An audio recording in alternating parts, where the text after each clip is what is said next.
Boa noite a todos, bem-vindos a mais um webinar aqui do nosso núcleo. Boa noite, Will. Boa noite, Priscila. Boa noite, César. Boa noite. Nós convidados apostos para a gente bater um papo, né? Antes de passar a palavra para os nossos convidados, eu só vou fazer aqui uma brevíssima apresentação, falar um pouquinho do nosso núcleo LabMartin, das atividades que vem aí, as próximas palestras, webinars, tudo que está acontecendo. E aí vou passar a palavra para o Will, depois para a Priscila, e no final a gente termina com perguntas, e se a gente conseguir as respostas, né? Mas as perguntas, certeza que elas existirão. A gente vai descobrir se a gente tem as respostas depois. Boa noite Perfeito. a todos. Boa noite, César.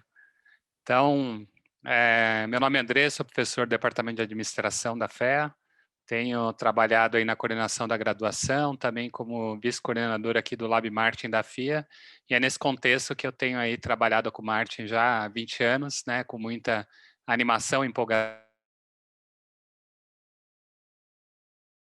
Então, tem um livro, casos aí nos livros do Kotler, então um grande orgulho aí de estar produzindo conteúdo. Uma coisa que vem aí pela frente, logo no começo de março, passado semi-carnaval, né? A gente não sabe se é carnaval ou não é, todo mundo em dúvida, mas passado as datas, teremos aí o que a gente vai chamar de Jornada LabMartin, com uma série de webinários muito bacanas. A gente já tem 3 convidados aí fechados, né? A Daphna, que é gerente de produtos digitais da Nike nos Estados Unidos, o Marcos, que é CEO da Ipsos, Rodrigo Molziner, VP lá na Mastercard nos Estados Unidos também. Então, a gente está montando uma semana aí super bacana com o pessoal que vai trazer muito conteúdo. Então, fiquem ligados aí, de 1º a 5 de março vai ser uma semana recheada. Além disso, no final de fevereiro, até antes disso, né, a gente tem mais um webinar aí com a Kate, nossa colaboradora e que ajuda na coordenação dos cursos da área de moda. Vai trazer aí a Melissa para falar sobre luxo, então também vai ser, né, um evento bem interessante. Falar um pouco aí do que vem pela frente nos próximos, né, meses aí em 2021. Com a pandemia, a gente migrou para um formato que mistura o presencial e a ao vivo. O que significa isso? Que a gente tem umas câmeras aí que o pessoal da parte técnica da FIA contratou, que ao mesmo tempo que transmite pela internet, filma o professor, a lousa, dá zoom, uma coisa fantástica que o pessoal inventou aí. Então, estamos, né, preparados para continuar só EAD ao vivo, ou caso, né, a pandemia der uma refrescada, a gente volta também com essa opção desse presencial transmitido ao vivo, né? Mas vamos com os cursos nas 2 opções. Teremos aí ao longo do ano uma série de cursos de curta duração. Essa lista enorme vai ir aparecendo ao longo do ano, já em abril, né? Vocês estão vendo aí, a gente bolou uma pequena promoção aí para esse lançamento, né? Primeiro evento do ano, então tem um código aí, se você capturar ele, pode dar um print na tela, depois manda um e-mail para a gente que vai ter direito a um desconto, e é um curso EAD Design Thinking, que eu fiz, né? Eu, professor Veloso, é outro Veloso com 2 L's, né? Então não é meu irmão, nem meu tio, nem nada. Por um acaso ele é Veloso também, mas com 2 L's. Além disso, a gente tem aí vários MBAs que estão com as, né, matrículas abertas, todos eles com essa promoção também. Para os MBAs e para, né, pós-graduação, a gente está dando também de matrícula para quem antecipar aí um curso de curta duração, que vai ser via EAD ao vivo, de Marketing Analytics. Então, aguardem aí, quem se interessar, só dar o print na tela e depois conversar com a gente, organiza isso. Né? A pessoa que vai falar com vocês ou a Maristela ou a Joana. Além disso, a gente está com uma pós-graduação em marketing aberta. A data do site está lá 16 de março, eu acho, mas a gente vai começar todos os cursos aí juntos nas pós-graduações só em abril. Então, quem quiser, tem o QR Code aí, pode dar uma olhada. Né? Dúvidas, Maristela resolve, né, com relação à pós-graduação. Ela adora que eu falo isso, né, porque aí todo mundo quer resolver os problemas com ela. Mas é isso. Então, como eu falei, algo rápido, só para dar uma geral aí, o que vem pela frente, animação total em 2021. E já passo a palavra para o Will, que vai fazer aí uma apresentação, os comentários iniciais, né? Depois vem a Priscila e aí a gente abre para as perguntas e as respostas. Valeu! Bom, boa noite. Obrigado, Andresa, aí pela introdução, pela apresentação. Então, fica uma boa noite aqui para todos que estão assistindo agora. Um olá para quem estiver assistindo, né? Que não estiver assistindo ao vivo e for ter acesso a esse material posteriormente. Como a Andressa comentou, meu nome é Wilderson, né? O professor Wilderson, e eu estou aqui junto com a Priscila hoje, na noite de hoje, para a gente falar um pouquinho aí de Growth Marketing, Martech, tá? Mas antes de... Vou projetar minha tela aqui. Porque antes da nesse gente... momento que a frase mais falada de todo o Zoom é: vocês estão vendo a minha tela, né? Exatamente isso, né? Você acabou adiantando a minha pergunta aí, viu, André? Vocês estão vendo a minha tela? Estamos vendo tudo, Will, vai em frente. Perfeito. Antes da gente chegar lá no Martech, né? A gente achou que seria interessante falar um pouquinho aí da relação de tecnologia com marketing, né? E os impactos que a tecnologia teve aí na evolução do marketing. E até legal também, porque a gente vai falar um pouquinho das diferentes eras, né? De acordo aí com a maneira que o Kotler define, que o Kotler organiza, né? Essa evolução. E aí eu já deixo aqui uma provocação para vocês ficarem atentos, para que no final, né, dessa primeira parte, vocês já comecem a pensar em que momento que a empresa de vocês se encaixa, né? Acho que é legal a gente ter essa reflexão, até por conta da tecnologia, do avanço ser muito rápido, né? Acho que faz sentido a gente começar por aí, né? Então, quando a gente fala das diferentes eras, né, do marketing, que a gente também pode entender por abordagens aqui, obviamente que tem uma linha histórica, mas não se limita a isso, né? O fato de a gente já ter tido o marketing 1.0 lá atrás não significa que não existam empresas que ainda estejam, né, que tenham características que conversam aí com o marketing 1.0, tá? Mas o que seria isso, né? A gente está falando de um momento, não estou falando de um momento em que não existia tecnologia, tá? A tecnologia já estava presente ali. Mas estou falando de um momento em que a tecnologia não era suficiente para que o consumidor, né, tivesse um pouquinho mais de voz em relação a todo o processo de marketing, de oferta, troca de produtos, né? Então, né, nesse momento de marketing 1.0, a gente tem uma preocupação muito grande com a produtividade, né? A gente tem essa noção de demanda, né, de oferta, mas a preocupação é em ofertar e eu, como empresa, ter produtos disponíveis para estar ali no mercado.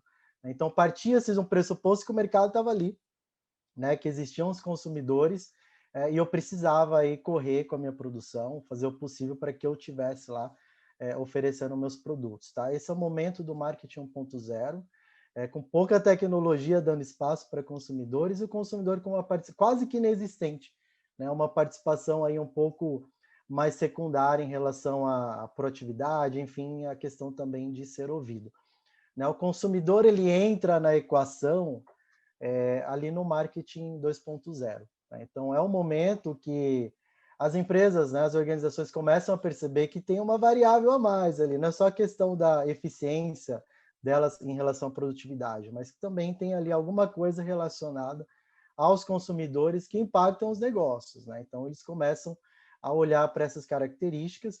Então, é quando a gente começa a falar de comportamento de consumo e também de variáveis como desejos, necessidades, né? E como que essas variáveis têm relação aí com os negócios, com os produtos, com a entrega de valor.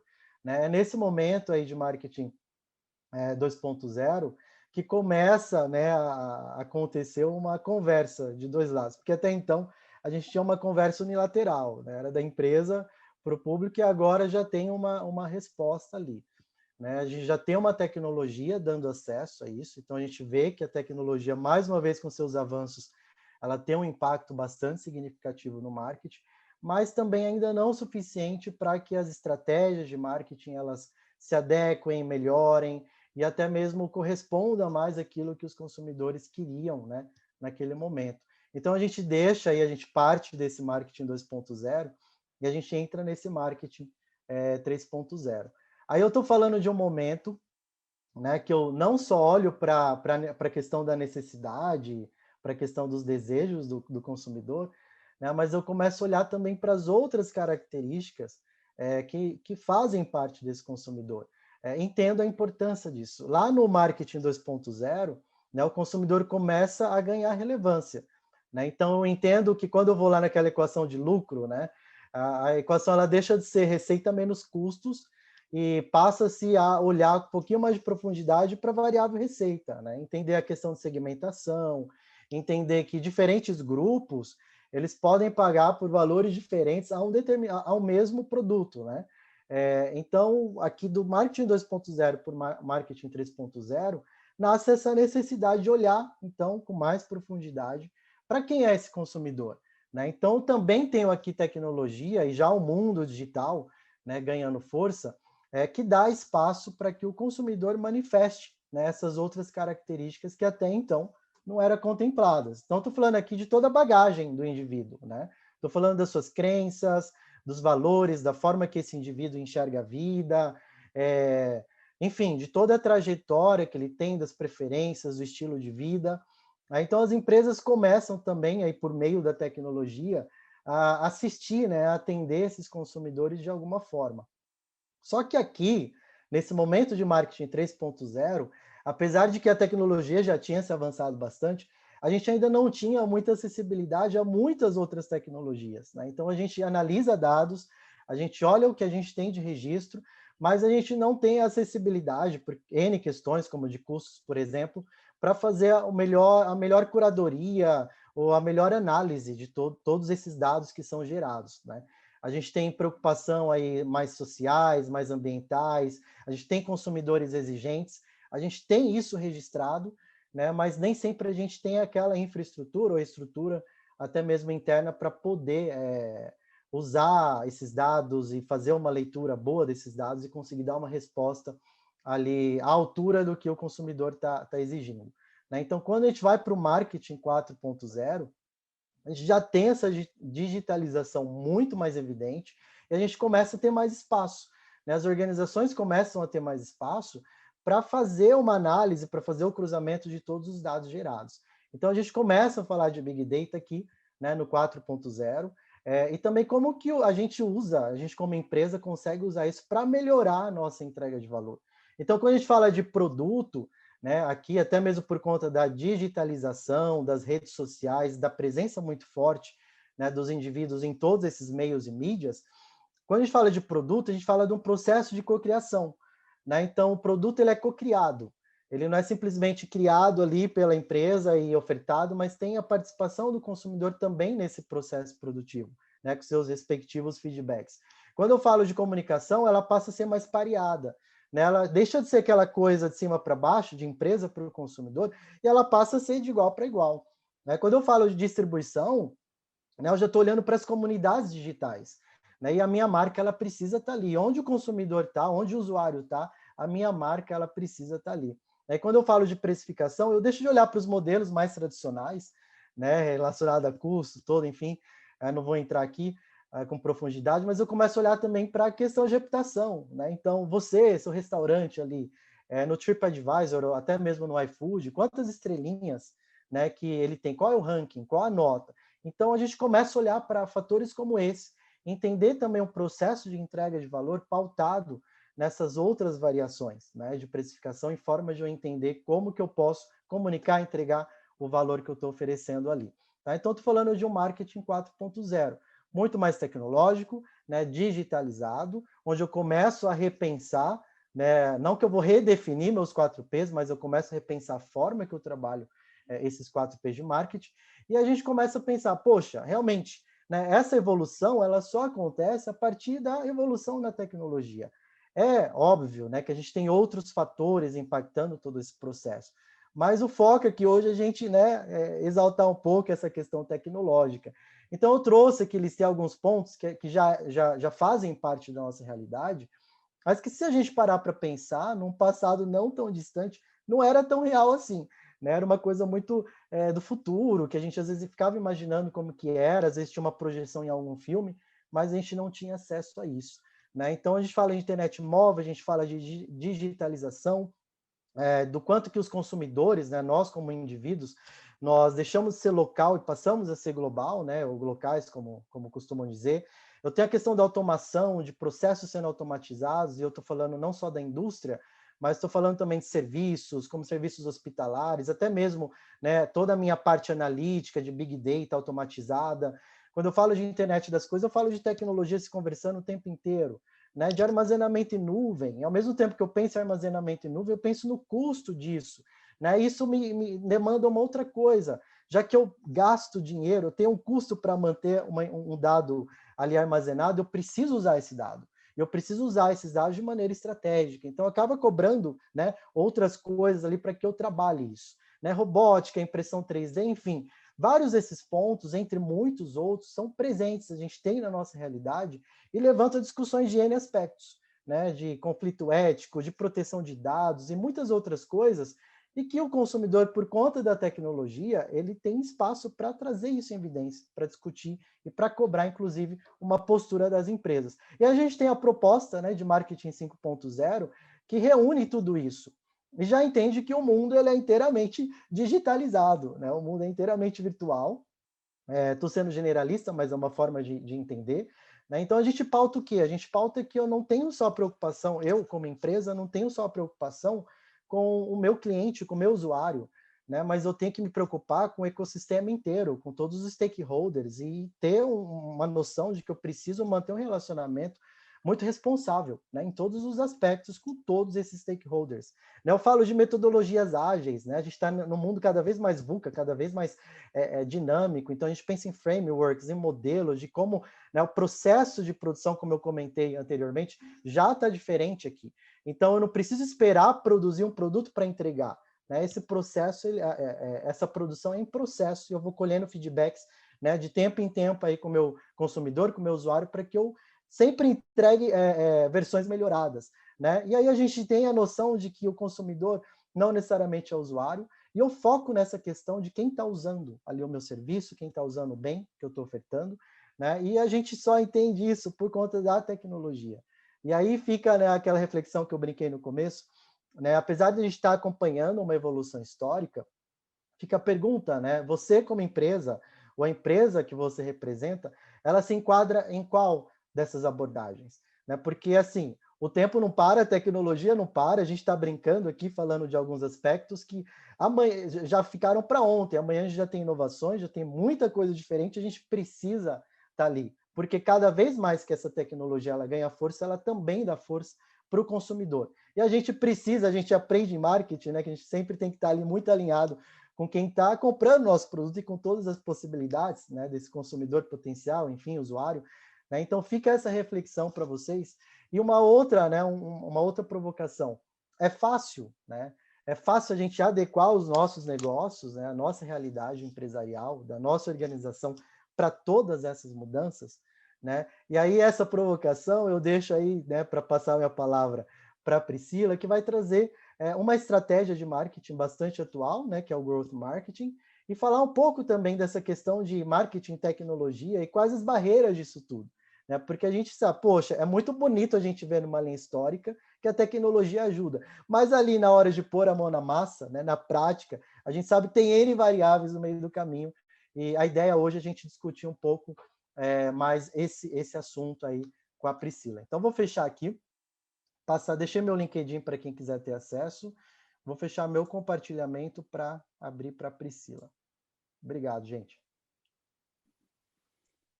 Olá, gente. Agora sou eu que vou fazer a pergunta mais perguntada em tempos de pandemia. Tá todo mundo me ouvindo? Tá todo mundo me vendo? Tá tudo Vou ótimo. compartilhar. Perfeitamente. Boa. Vou compartilhar minha tela aqui, só um minuto. E aí, eu espero que eu consiga deixar a apresentação. Tá em modo apresentação? Vocês estão vendo? Perfeito, show A de inteira? bola.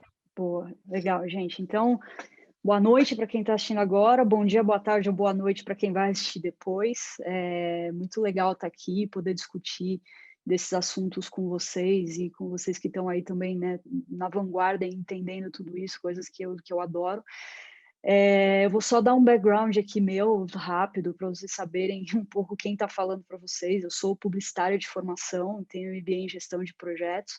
Comecei minha carreira em agências digitais já desde o momento zero, então eu brinco que eu tenho meu DNA é digital, né? Eu já nasci nas agências digital, trabalhei 11, 12 anos nos maiores grupos aqui, passei pelo grupo Publicis, fiquei um tempão lá, depois fui ainda, na época era a agência Clique, que era uma das vanguardas aqui no digital, que depois foi comprada pela Dentsuigis, também fiquei um tempão lá, depois seguindo o movimento de mercado, eu fui para a Accenture, que é uma consultoria, que teve um movimento dos publicitários das agências serem incorporadas pelas consultorias, muito nesses movimentos que o Will estava falando aqui também, muito ligado nisso.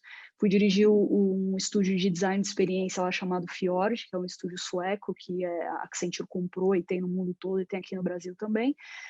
Depois eu fui para o Omelete, tive um convite para o Omelete, que é uma empresa brasileira, para ir dirigir o marketing lá juntamente com o CMO e também ter um chapéu de operações ali e projetos dentro do marketing para fazer os projetos e os eventos da Comic Con Experience, Game XP, aqui no Brasil, levar a marca para a Alemanha, e enfim, foi também seguindo uma tendência, já uma empresa que não tem agências e que tem todo o marketing ali concentrando todas as estratégias.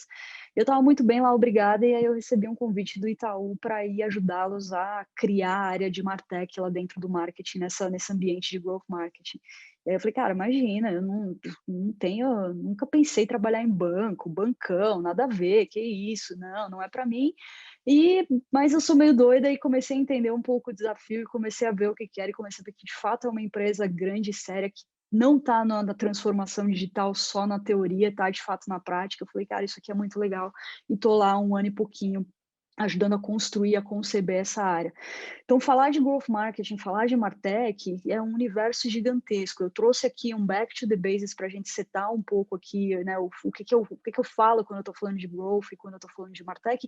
E, by the way, eu estou usando o Itaú como exemplo para tangibilizar um pouco as coisas e para dizer um pouco dos nossos desafios. Não é uma verdade absoluta, não tem uma receita de bolo em que a gente faça estratégia de marketing, vocês sabem bem disso, mas é um fato aqui que eu trouxe para a gente bater um papo. Então, primeira coisa, o que é o growth marketing, né? O que é quando a gente fala do growth marketing, que é isso que surgiu lá nas empresas ali, das startups do Vale do Silício, né?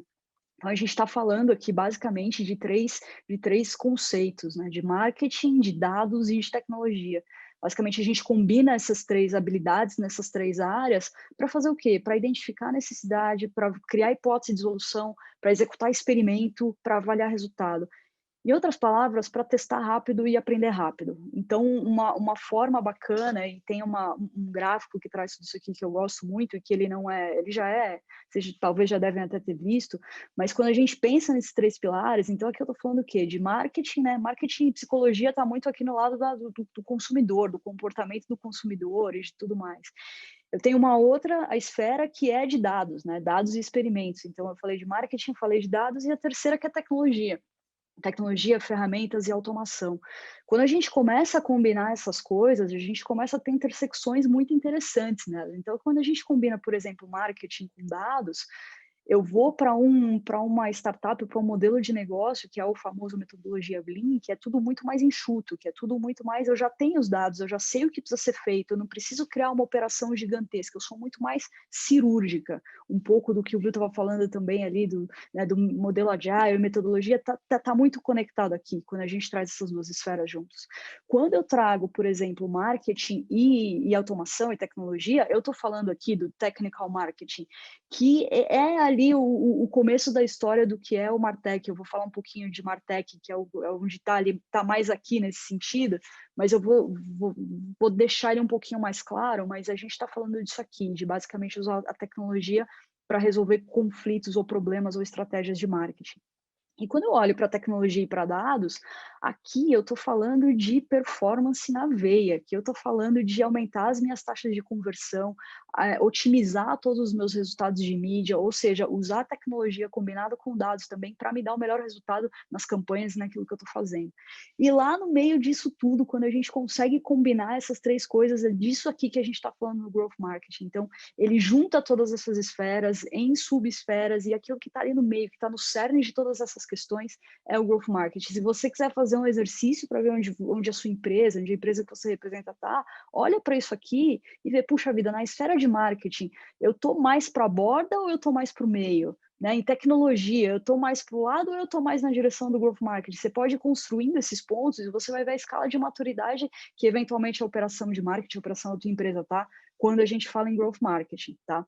Então, isso aqui é muito bacana. E aqui trazendo um pouco mais e recortando a área de Martech especificamente, agora eu vou falar um pouquinho dela. E aí a gente fala, meu, que raios é Martech, né? Martech o que é? Marketing, tecnologia? Putz, Então, assim, é tão simples quanto, mas não é tão simples quanto. Vou explicar o porquê. Então, quando a gente pensa em o Martech, na origem da palavra, o mar é o marketing, então são as estratégias, as necessidades, todos os tipos de gargalo que a gente tem numa operação de marketing.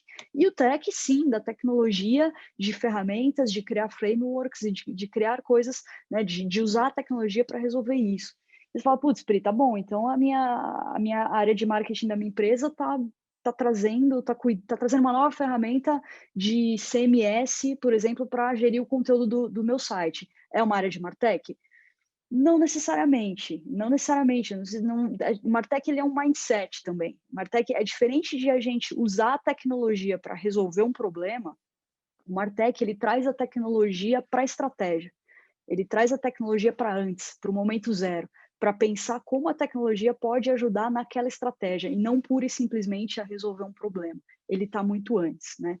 Mas isso assim, é um conceito que né, eu tenho uma leitura aqui do mercado, principalmente mundial, que o mercado já vem trabalhando assim, sem muito saber que era esse nome, ou sem dar muito esse nome. E isso está se difundindo cada vez mais, principalmente você pega mercado, mesmo aqui, eu acho que a gente aqui também no Brasil, por já ter um viés de marketing muito maduro, já ter publicidade madura, tecnologia, a gente já está num passo que você olha e você pega um mercado europeu, por exemplo, com outras características, obviamente, mas a gente está pau a pau ali, a gente não está anos-luz atrás nesse sentido. Então, eu acho que e vocês vão começar a ouvir cada vez mais a falar de Martech, de marketing, de tecnologia, de growth marketing. Isso literalmente é o marketing do futuro lá, e não é à toa que o 5.0 que o Kotler vai lançar está falando sim de tecnologia e humanidade, porque não tem mais como, não tem mais o mundo físico e o mundo digital. A gente é um mundo orgânico e a gente transita pelas duas áreas sem nem perceber, né? E beleza, esse então é um conceito geral de Martech, mas e o Martech no Itaú? Como é que o Itaú pensa o Martech? Né? E, de novo, eu estou trazendo aqui o Itaú e a minha experiência lá para ajudar a tangibilizar e a gente chegar numa discussão. A gente pensa lá o Martech nesse sentido. Eu vou dar aqui né, como é a estrutura de marketing hoje no Itaú. Então, o marketing ele é dividido em dois grandes blocos, né? Um bloco que é o marketing que a gente chama institucional, que olha mais para branding, para marca, para conceitos, né? E o marketing de performance, que é aqui onde a gente está, onde a gente tem todos esses nossos pilares. Então, a gente tem o pilar de Martech, a área que eu cuido, que eu lidero lá dentro. A gente tem as minhas áreas pares ali, né? A área de mídia, e aqui eu estou falando de compra de mídia, de negociação de pacotes, online, offline, campanhas de mídia, mas muito mais focadas para o topo e meio de funil, ou seja, para as campanhas de awareness, né, e para as campanhas ali de consideração. Aqui eu né, eu tô trazendo as pessoas aqui para o funil do Itaú. Eu tenho a área de analytics e aqui é análise de dados mesmo, mas veja, não é a área, por exemplo, como tem muitas empresas, ou como tem muitas agências até, que vai lá analisar um relatório de dados. Não necessariamente. Isso tem que estar, de novo, isso já tem que estar na veia, no sangue do analista de marketing ou do cara de negócio que está ali sentado. Essa área é a área que vai possibilitar ela vai viabilizar a captura dos dados, ela vai ter projetos estruturantes para que a gente tenha os melhores dados na hora que a gente precisa. Não adianta nada eu fazer uma ação hoje na internet e ser impactada por uma marca 3 dias, 4 dias, 5 dias depois, que às vezes é o tempo que muitas empresas têm para fazer com que esses dados possam trafegar. Isso tem que ser real time, isso tem que ser na hora. Mas para a gente chegar nesse resultado, é um trabalho de pavimentação ali muito grande para que isso consiga ser feito. Então, é uma área que olha aqui especificamente para isso, para a qualidade dos dados, para como a gente traz os dados, para como a gente tem insumos para poder fazer todas as outras áreas funcionarem também. E por último aqui, não menos importante, a área que a gente chama de Growth e EdTech. O que é aqui? Aqui eu estou falando de... Ele, by the way, chama Growth também, mas é um foco ali na campanha, resultado, otimização, performance na veia, é o fundinho do funil ali, a pessoa já criou o conhecimento, já considerou o Itaú, agora eu preciso fazer que essa pessoa converta, seja lá para qual produto que eu estou oferecendo para ela, para qual ação que eu quero que ela faça. Então, aqui está muito voltado para as edtechs de mídia, para o que a gente tem de tecnologia com os parceiros de mídia, mas muito mais focado em campanha de resultado e de performance.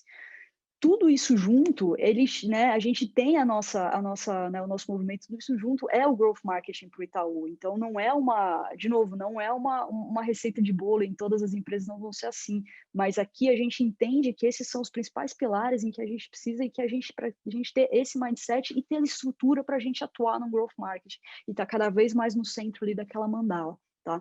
Falando especificamente de Martech, a gente trabalha em alguns pilares, a área de Martech, porque a gente precisa ter propósito e dar foco para as coisas, né? Então, falando desses pilares, a gente trabalha muito um pilar de performance, né? E aqui eu não estou falando de frente da performance de mídia, eu estou falando de performance das operações mesmo. Então, é uma performance para, puxa vida, tão simples quanto eu preciso ter uma forma que todos os conteúdos de todos os sites, os aplicativos do Itaú mudem, sejam rápidos para mudar, qualquer analista de marketing, qualquer estagiário ou qualquer vice-presidente que quiser e que possa fazer isso, obviamente, possa entrar lá, apertar um botão e colocar, para a gente não ter problema de conteúdo duplicado, não ter problema de com Bacen, que conteúdo está diferente. Estou dando um exemplo do que é o pilar de performance aqui, tá? Mas basicamente performance de operação. Eu estou falando posso falar de conteúdo, posso falar de uma área que impacta em dados e que eu preciso melhorar a performance daquilo, e às vezes com uma solução de tecnologia a gente pode trazer e pode melhorar. São várias questões nesse sentido, mais voltado para os problemas de marketing, obviamente. Um pilar de automação, e aqui eu estou falando mesmo um exemplo clássico, que é automação de criação de peças, né? Qualquer publicitário que vai criar uma campanha hoje para o digital, né? Você fala, meu Deus, @banner, tal, não sei o quê, são milhares de formatos, e aí hoje a gente tem condições de falar de uma forma muito mais pessoal através dessas peças, porque eu tenho dados, porque eu sei. Então, eu sei que o Will mora em São Paulo e está procurando apartamento. Eu sei porque eu sei o comportamento dele. E eu sei que o Andrés, ele está doido para comprar um iPhone novo, porque o dele está quebrado, porque ele está atualizando o aplicativo e não vai. Eu sei disso. Então, eu posso criar na mesma campanha uma mensagem direto para ele e falar: oi, Will, tudo bem? Você não quer um crédito imobiliário? E falar para o Andrés: André, tudo bem? Você já viu o programa do iPhone para sempre que Itaú tem? Eu posso fazer isso. E problemas de produção para eu fazer isso não pode ser o meu problema. Então, eu posso sim, tenho condições aqui de criar uma automação para eu criar essas peças e em 10 minutos eu criar 5.000 versões de uma peça, subindo lá um Excel, colocando um template, pronto, está pronto. Eu não preciso contratar 50 pessoas de criação e um monte de dupla para fazer isso. Então, esse pilar de automação, ele vai ajudar a gente, as operações do marketing, a de fato serem automatizadas nesse sentido, né? E um último pilar, e também não tão menos importante, que é de governança. Isso é muito importante e, às vezes, a gente não se dá conta do quanto isso é importante, principalmente numa operação estratosférica e caótica como é o Itaú. Vocês podem imaginar, é uma empresa com mais de 100 mil funcionários, quase 100 mil funcionários, 55 milhões de clientes. Vocês imaginam quantos clusters, quantas variações, quantas variantes, quantos processos internos a gente tem. Então não adianta nada eu ter a melhor ferramenta, eu criar automação e tudo, se as pessoas não conseguirem usar, se eu não der donos para as coisas, se eu não organizar tudo isso. Então a governança é um ponto aqui muito importante. E em todas esses nossos pilares, a gente trabalha sempre com algumas frentes. Então, a gente trabalha com projetos estruturantes, né? Que é isso, é meio que como são aquelas coisas parrudas que vão, de fato, pavimentar alguma coisa e dar um outro patamar para aquilo, por exemplo, né? Operações, porque a gente constrói o carro, mas o pneu fura, a gente tem que ir lá e trocar. Então a gente precisa ter ali também né, um pilar ali de operações, uma frente de operações.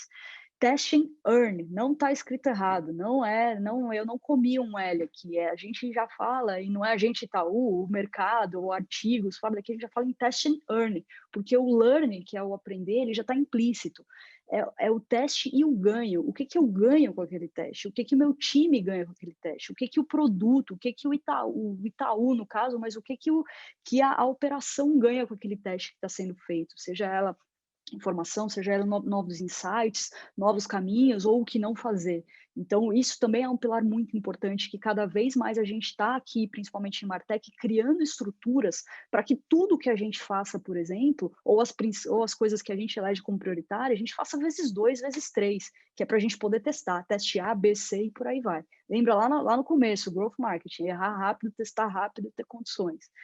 E aqui, governança da especialidade, foi um pouco do que eu já falei, que é muito importante a gente dar nome aos bois, e treinamentos também. Não adianta nada eu comprar uma Ferrari para cada um do meu time e ninguém saber dirigir. Eu ter o melhor stack de ferramentas do mundo, só que isso depender de uma área só para poder ser feito. Isso tem que ser aberto. A companhia, a empresa inteira tem que ter um mindset. Então, por isso que o Martech, ele é mais do que só juntar o marketing e a tecnologia. Ele é, no fim das contas, também um mindset, uma forma de trabalhar. E aí, beleza, então eu tô falando tudo isso e a gente chega e fala, beleza, Priscila, mas e aí, né? A gente falou de desafio, quais os principais desafios que vocês encontram lá? E eu poderia muito bem falar aqui para vocês, imagina, a gente é Itaú, a gente tem dinheiro, a gente é grande, a gente vai lá e contrata a ferramenta que a gente quer, tá tudo bem, a gente tem ali um probleminha ou outro, mas tá tudo certo. Não é assim, a gente, como qualquer empresa grande ou pequena que quer passar por isso, que quer verdadeiramente ser transformada, ser um agente de transformação para o digital e muito, muito mais ainda, os profissionais que estão ali nessa linha de frente, gente, eu falo, às vezes 70% do meu trabalho no dia é quebrar pedra para a gente conseguir fazer alguma coisa, para a gente conseguir, de fato, mudar o patamar das coisas. Então, a gente tem muitos desafios e eu vou trazer aqui algum deles para vocês. Então, a gente pegar no âmbito de indústria aqui, por exemplo, aqui eu não estou falando só do Itaú, estou falando da indústria financeira, mas a gente tem uma série de desafios. Eu tenho desafio de segurança. Você imagina, eu propor lá alguma ferramenta nova que vai me dar uma brecha de segurança para um hacker entrar no site, pronto, vou presa amanhã, assim, né? Eu tenho dados sensíveis dos clientes, eu não posso pura e simplesmente porque eu tenho dado, usar aquele dado. Ou eu não posso, ainda que eu tenha uma série de contratos, NDAs e por aí vai com os meus players de mídia, por exemplo, o Google, o Facebook, o LinkedIn, whatever, eu não posso passar esses dados para eles. Eu tenho informações que são sensíveis. Se eu tenho um erro ali no banco de dados, na base de dados que está ali, já acabou, assim, não é. Então, eu tenho uma série de cuidados nesse sentido. As operações bancárias.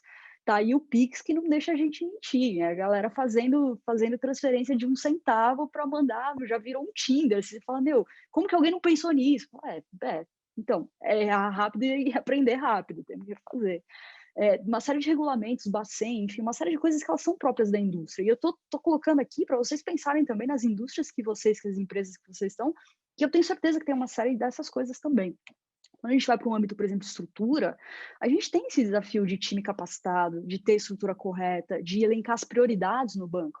Então, o time capacitado aqui, tudo isso que eu estou falando para vocês é super novo. Assim, a gente é a crista da onda do que tá nascendo. Vocês têm uma oportunidade gigante aqui, que quem lá atrás, por exemplo, está começando com o digital, sei lá, era como se fosse né, quando começou a análise de dados e tal, e tinha o BI, você não conseguia contratar BI no mercado, você falava, meu Deus, né?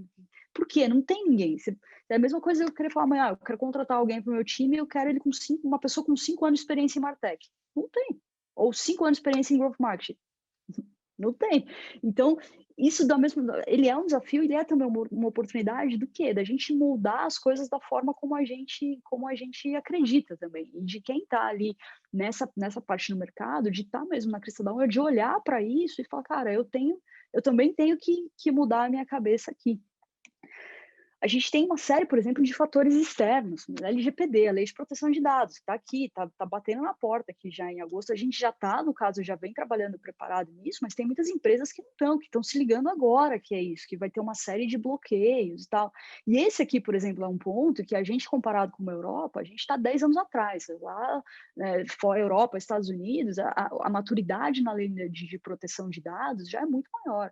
Hoje aqui você fala, faz um cadastro aqui que eu vou te dar um e-mail marketing de brinde. Você vai lá, você coloca nome, CPF, e-mail, telefone, nome do pai, da mãe, do tio. Não, você sabe, assim, não, assim, não, a gente está também como consumidor criando essa maturidade. Bloqueio nativo de dados que a gente vai ter em sistemas. Então, a iOS que lançou agora, e acho que vai, se eu não me engano, vai ter uma versão nova em abril, que já vai ter mais restrições ainda de dados que a gente pode consumir do mobile. Então, essas coisas estão ficando cada vez mais nativas. O fim dos cookies que vai acontecer ano que vem, o Chrome já anunciou, em 2022 o Chrome não vai ter mais cookie. O que é o cookie? É aquele arquivo que a gente coloca na programação para traquear tudo que você está fazendo ali no browser. Você entrou no Chrome, já era. A gente sabe da sua vida inteira. Tudo que você navegou, o que você fez. É através disso que eu sei que o Will está querendo comprar apartamento em São Paulo e que o André está afim de um iPhone novo, sabe? Isso não vai mais ter. E aí, o que a gente faz, né? A gente, como empresa, faz. Então, é super importante, desde agora e desde antes, a gente trabalhar o famoso first party data, né? São os nossos dados proprietários, aquilo que a gente tem que é nosso. E que a gente não vai também conseguir usar do jeito que a gente quer, porque ele já vai estar mais restrito. Então, esses são fatores também que a gente fala, vamos preparar, vamos analisar dados, etc. Mas a gente olhando lá para frente, a gente já vê que o mercado vem também amadurecendo junto com a gente. É isso que eu quero dizer quando eu coloco aqui de comportamento e maturidade do consumidor. Se o comportamento do consumidor muda e as pessoas estão mais exigentes, estão absurdamente mais digitais, e aqui a gente já está quebrando as barreiras de níveis socioeconômicos que a gente tem aqui, a gente tem mais de um celular ativo por pessoa, a gente tem o quê? 210 milhões de pessoas no Brasil, a gente tem quase o dobro, já o mais que isso de celular ativo. As pessoas passam, em média, o brasileiro, quase 4 horas por dia em aplicativos, não é nem na internet, é em aplicativo, WhatsApp, Facebook. Então, o comportamento mudou e a gente tem que estar nisso, a gente tem que entender, mas a gente também tem desafios. Então, tem uma série de emaranhados que são os fatores externos, que qualquer empresa que quer estar ligada em MarTech, em Growth, tem que olhar para isso e tem que já entender no momento zero. A gente está falando de fim dos cookies desde o começo de 2019, lá no Itaú, que a gente já está se preparando para isso, porque está aqui, batendo na porta. E por último, e não menos importante, e propositalmente é a maior esfera aqui, é algo também que eu acho que às vezes a gente não se atenta tanto, ou que às vezes na maioria das empresas, das companhias, elas tipo, é meio que, beleza, isso passa desapercebido, e eu tendo a dizer que ele impacta muito, muito mais do que a gente acha que impacta. E eu vivo isso dia sim, dia também lá no Itaú, que são os fatores internos. Aqui eu estou falando de pessoas. É cultura, é mudança, quando a gente fala de mudar o mindset, mudar o jeito que a pessoa trabalha, ou muitas vezes o jeito as coisas nas quais elas acreditam, isso é um processo que não é da noite para o dia. Não é porque eu estou falando tudo isso aqui para vocês, que vocês vão olhar e falar, beleza, né? É isso, MarTech. Não, é uma mudança porque você está tirando todo mundo da zona de conforto. Você fala assim, sabe o jeito que você trabalha? Esquece, agora você vai trabalhar de outro jeito, agora você vai pensar de outro jeito. Isso leva tempo, isso é um trabalho de formiguinha, é quase uma evangelização ali que isso tem que acontecer. Então, a gente não pode fazer tudo isso e achar que tá tudo certo, tá tudo bem, é só trazer uma nova ferramenta, vou implementar, não vou, eu vou mudar o trabalho ali do cara, eu vou mudar o mindset. Então, a gente ser o data-driven by design, ou seja, a gente nascer data-driven, as nossas estratégias e aquilo que a gente pensa nascer data-driven, não é um caminho que é tão simples como, já tem as ferramentas, já tem as estratégias, agora vamos. Isso impacta muito mais do que a gente acha. Eu já tive experiências, por exemplo, passadas, de olhar para teste e estar com o cliente discutindo teste, e você fala, olha, esse teste aqui, ele fala, não, isso aqui eu não posso levar para os meus superiores da empresa, porque esse teste não foi bom. Eu falo, como não foi? Como? Não, eu tenho que levar quando o teste foi bom, o resultado foi bom. Você fala, não, você tem que levar o que foi ruim, para saber o que você tem que mudar. Não, mas aí, se foi ruim... Assim, não quer dizer que o seu trabalho é ruim, quer dizer que você identificou uma coisa ruim, mas isso ainda não é tão claro, assim, na cabeça das pessoas, por mais incrível que pareça. Pode ser muito óbvio, pode, para uma empresa lá do Vale do Silício, uma startup que está sendo lançada agora. talvez não seja tão óbvio para uma empresa, por exemplo, de 90 anos de idade como Itaú e de 100 mil funcionários. Então, não é à toa que, para mim, na minha visão, e aqui é uma visão muito particular minha, Priscila, isso aqui é uma das coisas que mais são desafiadoras, porque aqui você está lidando com pessoas, você não está lidando com 0 ou 1 da tecnologia, com um código que está quebrado, você vai lá e corrige. Você está lidando com pessoas, com a forma de trabalhar, e você está mudando a forma dessas pessoas pensar. E aí, no fim das contas, a gente pode, né, olhar para isso aqui, é uma provocação que eu faço de olhar para todos esses desafios aqui e falar, ferrou, é um maior que o outro, isso aqui não vai acabar nunca. Mas a gente pode olhar para isso aqui como também uma regra de crescimento. A gente pode olhar para isso aqui, sim, fazendo, cara, eu já sei de tudo isso, que bom, consciência é a primeira coisa que a gente precisa ter quando a gente quer mudar alguma coisa. Então, a gente olha para isso e a gente vai crescendo. Então, assim, é um conteúdo super denso, mas é um pouco da experiência e das coisas que a gente está vivendo lá e que eu queria passar para vocês. E para quem se interessou, eu quero deixar aqui vocês com 2 referências que, para quem se interessou pelo tema de Martech, que quer aprender mais, que quer saber, esses 2 sites aqui são não tem o livro de cabeceira, esse aqui é o meu site aqui, já aqui dos favoritos, que eu já abro aqui, que é o chiefmartech.com. E o Martech Today. São sites que estão muito, assim, tem alguns conteúdos que são bem cabeçudos e umas coisas que eu falo... E lembrando, eu não sou a pessoa de tecnologia, tá? Eu sou publicitária, marqueteira, eu não sou a pessoa do código de 0 a 1. Então, mas isso não quer dizer que com as estruturas, com as estratégias das pessoas corretas, a gente não possa ter um mindset de Martech. Eu acho que cada vez mais é a provocação que os profissionais de marketing, de publicidade vão ter. Então, era isso que eu queria deixar com vocês. Ficou aqui os meus contatos também, LinkedIn, e-mail, Clubhouse, onde eu, às vezes, falo mais esses temas. Fiquem super à vontade para trocar uma ideia, para entrar em contato, para conseguir tirar dúvidas, e enfim. É um prazer trazer isso aqui para vocês. Falei para caramba, né, gente? Que isso, não foi nem falar, foi um show de conteúdo, né? Acho que trouxe muita coisa nova, diferente aí, né? Eu já vou começar aqui com uma pergunta que você comentou que seu background veio da propaganda, né?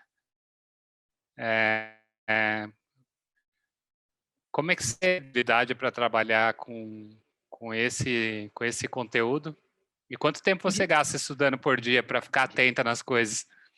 Eu cortou a primeira parte da pergunta.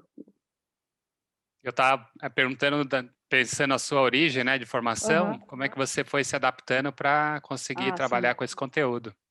Sim, sim.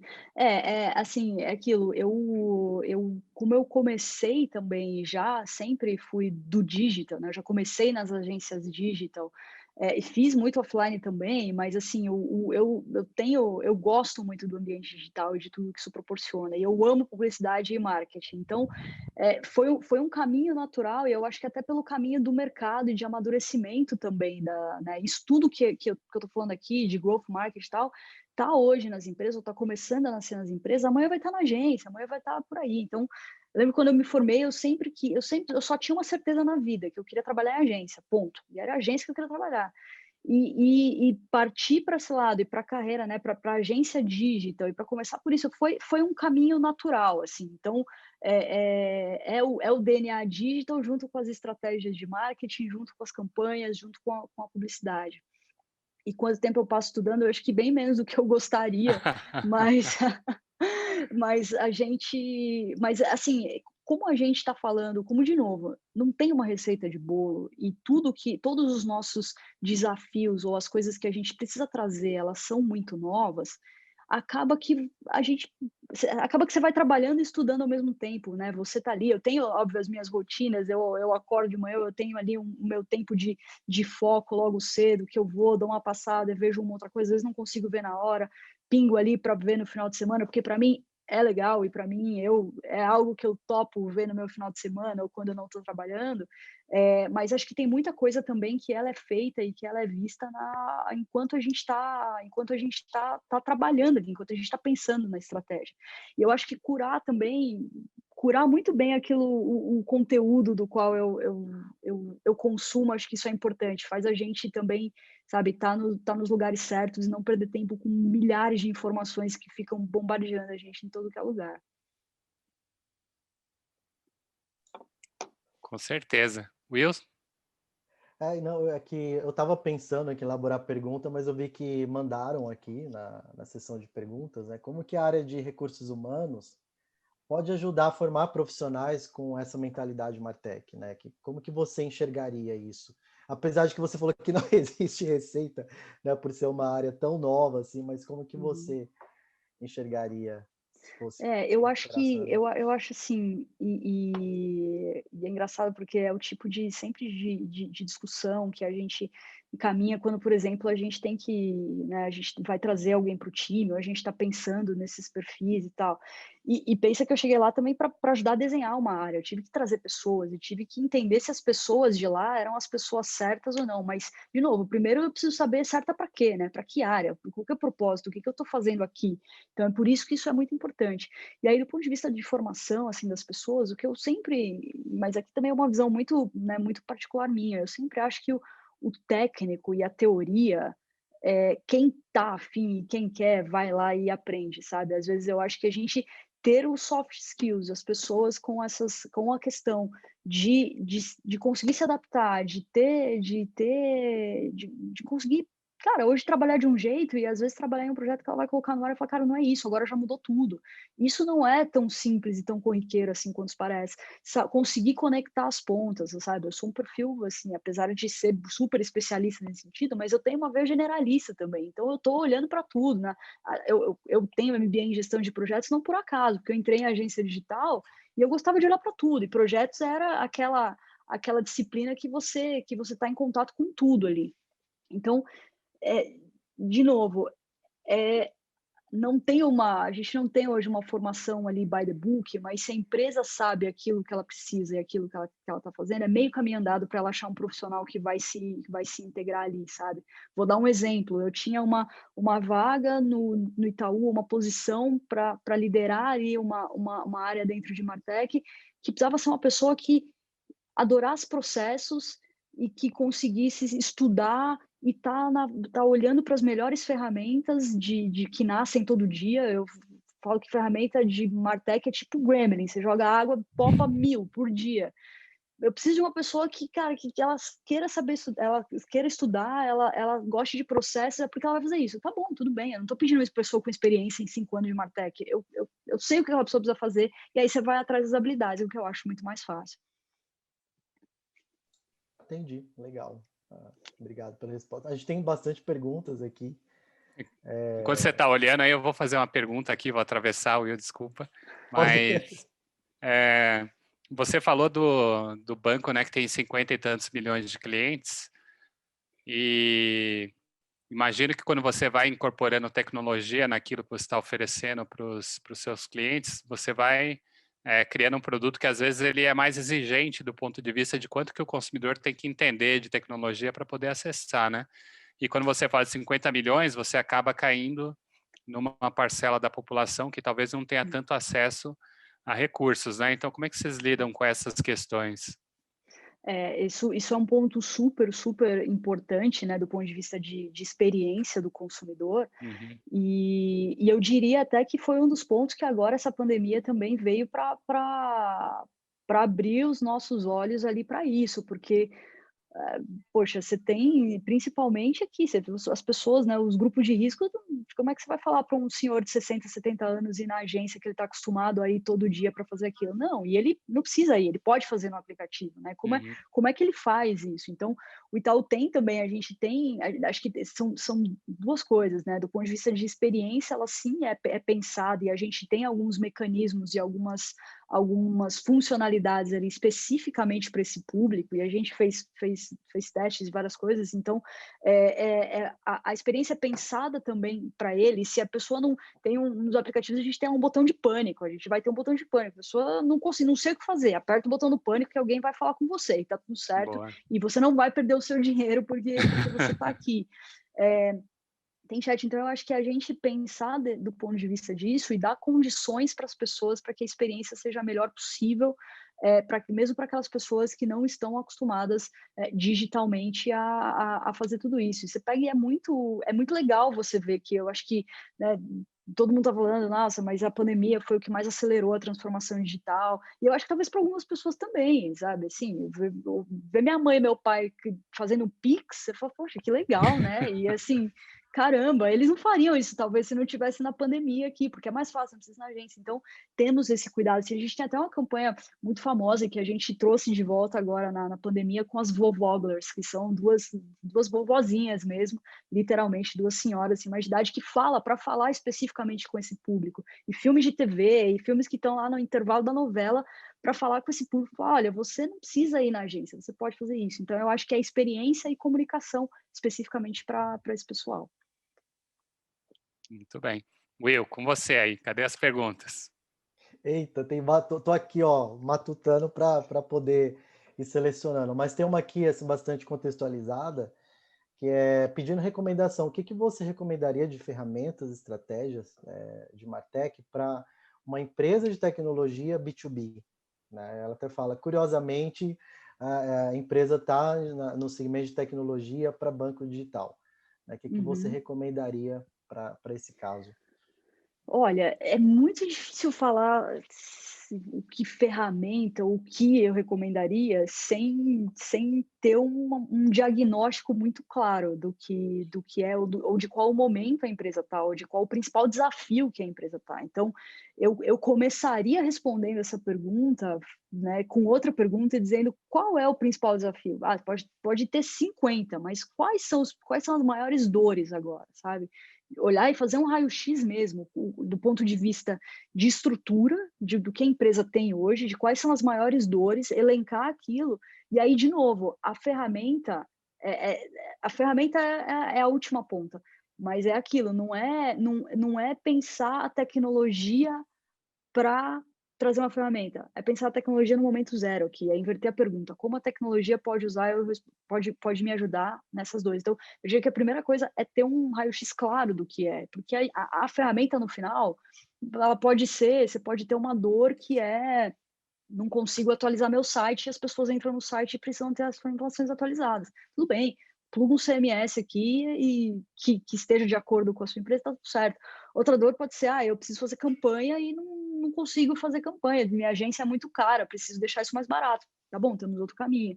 Então, é muito difícil dar uma ferramenta, mas eu começaria mesmo investigando, investindo tempo em ter um raio-x das dores da empresa. Muito bem, eu vou pegar o gancho aí da ferramenta, uma coisa que eu acho interessante é no que diz respeito à quantidade de contratos com empresas diferentes que você tem para diferentes coisas que você faz, né? Porque imagino que vocês não construam todas essas ferramentas dentro do banco, você contrata de outras empresas. Então, você está funcionando. Ixi, acho que cortou aqui no final, não sei se é só para mim, mas deu uma cortada. Deu uma cortadinha no final da pergunta. Eu estava Você estava perguntando falando, eu assim, imagino... qual a quantidade assim a quantidade de empresas que do você nosso precisa se relacionar com. Bastante, assim, Pensar no tamanho desse ecossistema, né, Andressa? não, bastante, e a gente não, eu te diria que hoje, assim, pouquíssimas, dá para contar nos dedos as ferramentas que a gente tem que são tailor-made, que foram feitas para isso, porque a gente não quer ser a gente não é uma empresa para fazer software, né? A gente é um banco, a gente quer sim ser uma empresa ali na frente de tecnologia. E mesmo essas que já foram feitas tailor-made, e tá tudo bem, porque foram feitas no passado e era um outro momento, a gente já está reinventando agora, porque tem uma empresa que está só pensando nisso, que ela está no melhor dos mundos. Para que eu vou pegar um time e construir tudo aqui? Não, hoje ele não é viável nesse sentido. Mas eu te diria que, assim, nossa, facilmente, se a gente olhar para o nosso stack hoje, para o nosso catálogo, assim, chutando alto, mais de 25 empresas diferentes a gente tem. Chutando alto, tá? Isso falando no marketing, se a gente for para outras, a gente vai para muito mais. Porque antigamente o desafio era quando a empresa tinha muitas agências, tinha que botar as agências para conversar, né? Agora imagina como é que você coordena 25 empresas fazendo. Né? E esse foi um dos primeiros movimentos que a gente fez com relação às agências, né? O Itaú também era um desses. A gente tirou as agências, hoje a gente tem 2 agências só, que é uma agência que mais criativa ali dos conceitos dos filmes, uma agência para operar a mídia, mas também que fica dentro do Itaú, e toda a parte de produção a gente incorporou para dentro do Itaú com uma agência terceira, com uma consultoria que faz agências e-house dentro de casa, né? Mas está tudo dentro de casa. Então, assim, hoje é uma operação com quase 300 pessoas só para fazer produção das peças. Que loucura, é muita gente. Uau! Gente, é estratosférico, não tem problema pequeno naquele lugar, é tudo grande. Will, com você aí. Tô com outra pergunta aqui. A gente está falando, você está falando de Itaú tal, e o processo de criação dessa área, né? E a pergunta é se você tem outras empresas que já têm essa área robusta, né? Que você poderia passar, assim, como indicação para dar uma olhada. Aqui no Brasil eu estou vendo um movimento bem assim bacana de, né, começar a ver algumas empresas que já estão olhando para isso. Acho que principalmente empresas ali de essas, né, não as startups, mas essas empresas mais modernas. Eu acho que elas já nascem com isso muito mais enviesado. Por exemplo, o Netflix é uma empresa que eu conheço um pouco mais ali por dentro, por ter amigos e pessoas que trabalham lá, que já trabalham de uma outra forma, por exemplo, a produção das coisas. Em mundos muito diferentes, porque a gente não está falando de operações aqui bancárias nem nada, mas a gente tem próprios bancos também que estão se digitalizando muito mais, os famosos os bancões, né? O Bradesco também, o Santander, anunciou esses dias que está com sei lá quantos % da operação digital ali de abrir contas e tal. Então isso acho que você tem algumas empresas que estão, mas eu acho que quanto mais o mindset da empresa é diferente, talvez ela já não esteja pronta aqui no momento zero. Mas de novo, assim, você falar uma que está tão madura aqui no Brasil nesse ponto, eu não sei hoje, mas talvez não significa que não tenha, tá? Eu não sei porque eu não sei mesmo. Mas se você pegar empresas gringas, se você pegar empresas americanas, empresas também... Mas eu tive no final do ano passado, também no papo com algumas empresas num fórum em Londres, falando especificamente sobre Martech. E as empresas que eu vi com as pessoas que eu conversava lá, não eram tão diferentes, assim, porque umas mais maduras e outras um pouco menos, mas algumas em determinados assuntos, assim, né, que vai abranger tudo aquilo, tudo isso, assim, que eu estou falando de uma forma, assim, eu realmente não sei de algo que fala, nossa, isso aqui é best in class. De novo, tá todo mundo na crista da onda, tá todo mundo indo meio que ao mesmo tempo. Agora, vamos mais pergunta complicada aqui. Com o fim dos cookies, todas as questões de privacidade, acho que em algum momento a gente vai caminhar para ter menos dados disponíveis sobre os consumidores, né? Então, como é que você antevê esse desafio adicional que vai vir aí? Eu acho isso, eu acho que é menos dados, e, na verdade, né, é uma maior autonomia do consumidor e do cliente sobre os próprios dados dele, né? Então, eu posso, se eu pedir, se ele me der permissão, eu vou poder ter ali um ou outro dado dele. E aí eu acho que tem o desafio, acho que o desafio né, as empresas aquelas que já vêm trabalhando os dados do cliente, já tem ali uma DMP com first party, com os dados proprietários, elas já estão definitivamente um passo à frente nisso, mas eu acho que as empresas, elas vão precisar ser ainda mais sexy do ponto de vista de conteúdo e do ponto de vista da conversa que ela cria com o cliente, para que ele possa dar e fornecer aqueles dados que ela quer. E ela não vai poder pegar esses dados e passar para outra empresa só porque é parceira, sabe? Então, eu acho que olhar para conteúdo, que olhar para a forma também como você se relaciona, e aquilo que você está oferecendo em troca de dados, para mim é um pouco do caminho que a gente vai começar a trilhar nesse sentido. Que se você junta isso com... consegue convencer as pessoas que vale a pena ceder o dado, né? Agora, eu fiz aqui umas anotações quando você foi falando, né? Acho que tem também uma questão aí da segurança dos dados, né? Acho que é um fator importante que essa semana a gente teve várias notícias de vazamento, né? Então, como é que vocês se organizam para conseguir posto a esse tipo de coisa, né? Isso é super crítico, né? Essa questão de segurança é uma questão super prioritária lá no Itaú, enfim.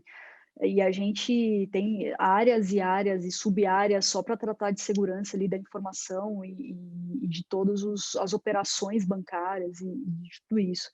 Justamente porque, da mesma forma que a tecnologia evolui para o bem, ela evolui para o mal também, né? Os hackers hoje eles estão também cada vez mais os golpes de impressionante. Eu estava lendo a semana passada sobre golpe de WhatsApp, assim, o pessoal tá ficando muito profissional. Eu falei, meu, vamos canalizar essa energia para o bem, que a gente ia fazer um monte de coisa legal, mas assim, então evolui para os dois lados. E a questão, né, de segurança ali de dados é uma área, por exemplo, que a gente lá no marketing, a gente não jamais vai se atrever a colocar o pé. Pelo contrário, é a segurança que me diz o que eu posso e o que eu não posso fazer. Quais as ferramentas que eu posso ou não ligar e plugar, e para eu trazer qualquer ferramenta que seja para o banco, que seja um encurtador de URL, até uma GCP, uma ferramenta muito mais parruda, ela passa por uma série de processos de testes e de todos os tipos de vulnerabilidade de testes que vocês podem imaginar. Boa. Pegar o gancho aí, você falou também que no Growth Marketing tem muito essa parte de experimentação, errar, testar e ir mudando, né? Você pode dar algum exemplo de teste, assim, para o pessoal entender o que você quer dizer quando você fala, vou fazer um experimento, e como é que isso seria algo na prática, né? Claro, assim, por exemplo, eu não sei se alguém aqui, um teste, vou pegar um exemplo recentemente que a gente fez de teste no aplicativo do Itaú Personalité. A gente tem os menus e a gente colocou ali a gente queria destacar, né, um ou dois, e a gente colocou simplesmente um labelzinho azul no nome da sessão, né, para ver se aquilo ia funcionar, para ver se um destaque visual ali de cor ia funcionar. E aí você pega o resultado, né? Navegação antes e navegação com teste. Geralmente, quando a gente faz isso, a gente elenca ou 50%, 30%, 10% de todo mundo que abrir vai ver aquilo, não é todo mundo, porque no final das contas ele é um teste. E aí você olha e você fala, meu, é impressionante a mudança, quantos por cento a mais de pessoa clicou ali, talvez porque chamou atenção, talvez porque ela nem tinha visto que aquele botão estava ali. Então a gente já sabe que quando a gente quer dar atenção para alguma coisa nesse sentido, vamos colocar uma coisinha diferente. Quando é, por exemplo, em mídia, mídia é muito mais rápido, né, nesse sentido, assim, para a gente testar até. Então a gente vai fazer uma campanha que tem lá a campanha do iPhone para sempre para te vender que seu iPhone ela tá quebrado. Eu vou fazer uma peça, eu vou fazer um template para fazer aquilo, mas eu posso fazer 3, 4, 5 diferentes, mudando cor, obviamente dentro dos meus guides de marca, né, mudando cor, ou mudando o texto. Em um eu falo compra agora, o outro eu falo e aí, tá afim, o outro eu falo já viu o iPhone para sempre X, aí o que a criação achar que funciona melhor. E a gente joga tudo no ar e vê o que performa mais e foca naquilo na próxima. Então, é um pouco disso na prática quando a gente fala de testar e ganhar, né? Muito bem, aí deu para o pessoal entender bem como é que é esse esquema. Agora, uma curiosidade, tem coisas que você olha e fala, não, isso aqui, esse botão azul vai funcionar, que é uma maravilha, e depois passa um tempo, ele deixa de funcionar por alguma razão, e aí você olha e fala, opa, não está mais Pode funcionando ter. isso. Pode ter, pode ter. Por isso que é um processo contínuo e nada na vida é escrito em pedra, no digital, então você escreve em areia todo dia, né? Escrever em areia é Não bom. é isso. Porque pode ser comportamento, pode ser uma questão, pode ter N variáveis. E aí você pode também estudar por que isso está acontecendo, né? Pode ser uma mudança. Às vezes o botão, o íconezinho lá que eu coloquei no aplicativo Digital Personalité não é mais relevante para um momento que pós-pandemia, por exemplo, ainda que eu coloque o labelzinho azul. Talvez pode ser uma coisa que as pessoas não vão estar interessadas. Então, ele é forma e conteúdo. Acho que ele é a palavra aqui é contexto, né? A gente tem que estar, as empresas têm que estar muito mais no contexto, falar com o cliente na hora que ele quer, o que ele precisa naquela hora, senão não vai ser relevante. Beleza. Will, vou passar para o Will para ele fazer mais uma pergunta, a gente já está aí chegando perto do final, então Will, com você. Eu tenho uma pergunta aqui também bem contextual, fala de restrição do próprio mercado que a empresa atua, né? Aí ela dá o exemplo aqui, como aplicar essas estratégias para o mercado que tem restrição de dados, né? Por exemplo, o mercado erótico, que dificilmente consegue fazer campanhas paga, mesmo não havendo imagens apelativas, pelo simples fato de fazer parte desse segmento. Sim, sim. Pois é, esse eu acho que é um super exemplo ali de que fatores, né, da indústria, eles estão muito mais, né, meu, o que que você vai fazer com isso? E aí é onde eu te diria que talvez a riqueza dos dados proprietários que uma empresa tem dos seus clientes e que você não precisa, né, não estou falando aqui de ir lá e mandar um formulário e preenche aqui o seu nome, o seu endereço. Hoje você ainda tem condições de já pegar e de já ir colhendo todas essas pessoas no digital. Enquanto a gente tem os cookies, a gente vai jogando tudo isso aqui né, nos dados proprietários e vai trabalhando essa audiência. Eu tenho já esse grupo aqui que já viu o meu anúncio. Como é que eu posso testar? Será que ele viu e passou batido? Ou, né, não posso fazer anúncio, mas o que que eu faço com essa pessoa? Como é que eu faço para achar essa pessoa no momento em que eu possa, assim, falar com ela? A gente ainda consegue pegar essas informações hoje elas estão disponíveis, então é por isso que a gente volta aqui né, talvez seja uma empresa que não tem uma estrutura, não tenha condições para pegar isso, para pegar essas informações dos dados, mas você pode ter isso sim, e você pode olhar para aquilo e falar, tá bom, agora como é que eu analiso esses dados e como é que eu testo coisas para essa audiência? Então, acho que sempre foi muito importante, cada vez mais os dados proprietários a empresa tem que ter como um tesouro, assim mesmo, porque essas são as informações que ela tem das pessoas que estão propensas a consumir aquele tipo de conteúdo. Com certeza, ainda mais quando a empresa tem dados de 1/4 da população, né, um pouco mais aí. Então é uma loucura. Sim. Priscila, você quer usar aí os últimos minutos para deixar um último recado para o nosso público, hein? Olha, assim, eu quero usar para agradecer o momento. Eu adoro falar disso, e deixar eu fico aqui falando disso até amanhã, enfim, acho que é muito bacana. E o que eu acho que o meu recado é assim, principalmente para quem está olhando, está estudando e está entendendo assim o mercado e está muitas vezes olhando e fala, nossa, meu, mas essa é uma realidade tão distante que eu não tenho aqui na minha empresa, ou essa é uma realidade que, nossa, eu estou anos-luz atrás.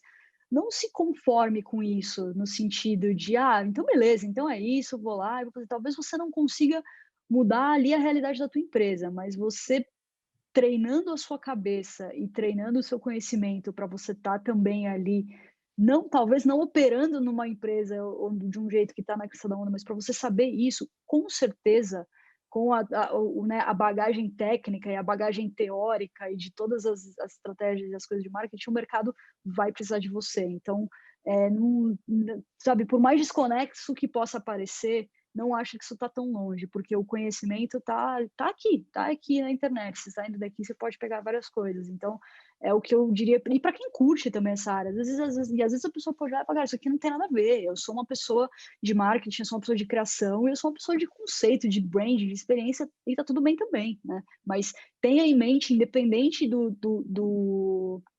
da disciplina ou da área, olhar tudo que está lá na frente e tentar ir por esse caminho. Foi o que na minha carreira sempre me ajudou a ir pelos caminhos que eu gostei. Então é um recado e, sei lá, é um conselho que eu deixo aqui. Muito bem. Obrigado aí, Priscila, pela sua presença, que esclareceu muitas coisas, respondeu todas as perguntas, então foi show de bola. Boa. Will, para você aí, para você também dar o último recado. Queria, na verdade, agradecer, né, agradecer a quem fez a ligação aqui com a Priscila, né, o aluno Lucas, né, que teve esse contato, fez essa intermediação. Agradecer também a Priscila, né, por estar aqui, ter dado um pouco do tempo dela para passar esse conteúdo que é bastante relevante, né, Andrés? A gente fica com um monte de perguntas aqui, não dá tempo para a gente perguntar tudo. Então, eu queria deixar os agradecimentos e, pelo menos para mim, foi bastante produtivo. Acredito que para quem pôde assistir, né, esteja assistindo também tem a mesma percepção, a mesma sensação. Beleza. Então, Priscila, mais uma vez, obrigado. Eu vou aqui só compartilhar nosso próximo evento aí, dia 25 de fevereiro. Estaremos de volta, pós-carnaval, com a Melissa, a Kate falando aí de luxo. Mais uma vez, Priscila, super obrigado. Acho que foi um um webinar assim de alto nível. Agradeço aí a sua disposição em conversar com a gente. Muito bom. Eu que agradeço o convite, pessoal. Muito obrigada e boa noite para todo Beleza. mundo. Boa noite, pessoal. Até logo. Um abraço Tchau, a tchau. todos. Valeu.